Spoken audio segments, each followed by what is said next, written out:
Yang mana kalau kita tengok dalam kitab Upanishad, tadi kita dah banyak bahas dalam hadis, ada tafsir, sekarang kita buka kitab Hindu pula. Dalam Upanishad dinyatakan bahawa Atman itu adalah Brahman. Baik, apa dia Atman, apa dia Brahman? Dalam Hindu, daripada satu sumber tadi, satu tenaga, satu punca, dia telah berpecah.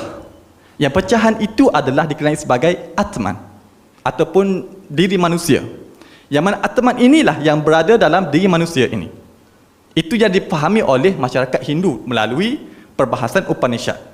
Jadi bila sebut Atman itu adalah Brahman, semua yang berada adanya Atman dalam diri ini adalah juga Brahman. Juga adalah satu. Ia tidak berpisah. Hakikat dia adalah sama. Yang menzahirkan kita ini, yang menampakkan kita berbeza ni adalah kerana zahir ni. Secara fizikal ni. Fizikal ini mereka tak wacanakan. Sebab itu mana-mana akidah, pluralisme agama ke dan sebagainya, dia akan bertunjang kepada konsep dan juga falsafah ini. Okey? Baik, dalam kitab lain pula mengatakan, dalam Upanishad juga, seluruh alam semesta ini menjadikan sebagainya Atman. Seluruh alam ini adalah hasil daripada pecahan ataupun limpahan daripada Brahman yang merangkumi, yang dikenali sebagai Atman. Okey? Secara gambarannya begini, daripada Brahman, sumber tenaga, dia telah mengasingkan diri dia, dia telah memecahkan diri dia, sehinggalah masuk ke dalam diri manusia dan manusia itu boleh hidup. Dan hidup manusia itu kerana ada roh. Roh itu adalah Atman. Mengikut falsafah Hindu. Dan pada mereka, selagi mana seseorang itu tidak mengenali Atman yang berada dalam diri dia, maka dia akan sentiasa mati, akan lahir kembali. Dia panggil samsara, reinkarnasi. Okey? Jadi macam mana nak hentikan kelahiran samsara ni, kelahiran kembali ni? Mati, lahir kembali sebagainya. Nak matikan konsep samsara ni supaya tak lahir kembali lagi adalah perlu mencari diri kita ni siapa. Nak kenal diri lah. Bila nak kenal diri ini, maka mereka akan pergi kepada pelbagai falsafah lain sehingga mereka memahami bahawa diri mereka itu akan bergabung dengan Brahman. Dan terhentinya konsep samsara itu, lalu dia akan bergabung dengan Brahman, dikenali sebagai moksha. Okey? Konsep yang hampir sama. Di dalam Hindu pun ada, di dalam falsafah Greek pun ada, di dalam falsafah yang terkesan kepada Kristian, dikenali sebagai Gnosticism, juga memiliki perbahasan yang sama. Konsep dia sama. Okey? Cuma kalau nak pergi detail tu, cara teknikal dia ada perbezaan. Cuma cara asasnya, mereka memiliki perkongsian yang sama. Daripada sumber yang satu melimpah kepada martabat kewujudan yang bawah sehinggalah terciptanya alam zahir ini. Okey? Baik. Mengenal diri untuk mengenal Tuhan.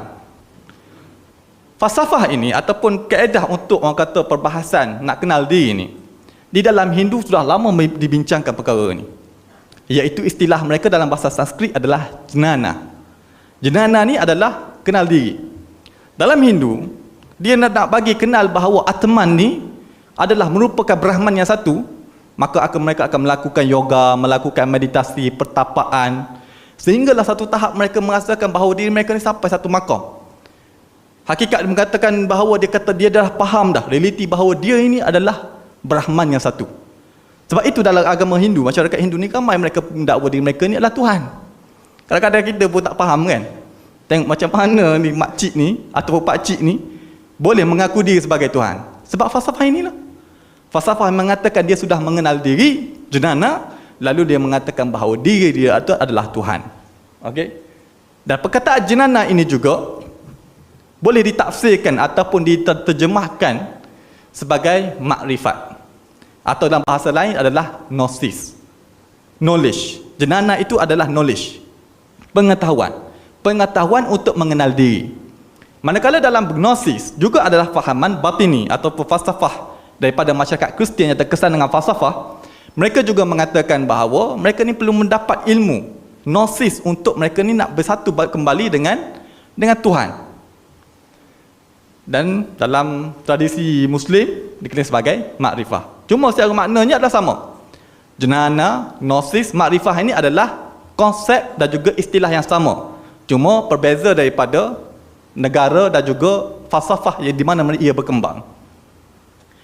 Dan sebab itu kita tengok Ini antara tokoh-tokoh yang terkenal. Sebenarnya banyak lagi ya. Di India yang mereka sinonim untuk mengatakan diri mereka itu adalah Tuhan.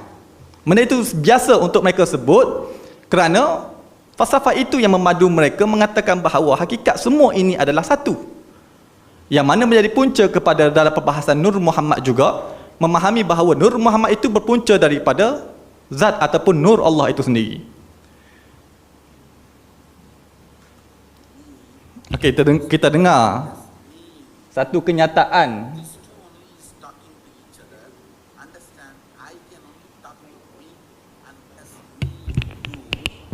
These two only is talking to each other. Understand, I can only talk to me and give my understanding. I cannot talk to anybody else and give my understanding.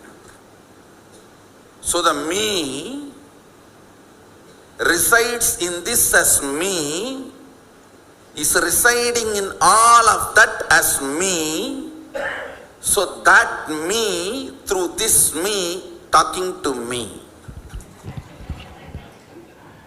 Boleh faham apa yang dimaksudkan? Kalau boleh faham itu maksudnya kita dah sampai satu maqam yang boleh memahami makna-makna makrifat. Yang ini adalah falsafah Hindu yang bertujankan kepada Upanishad yang tuan-tuan dan puan tengok tadi. Sebab dia ada aliran pelbagai, banyak aliran dalam Hindu, semua saya tak nak fokus yang lain, saya nak fokus yang satu ni.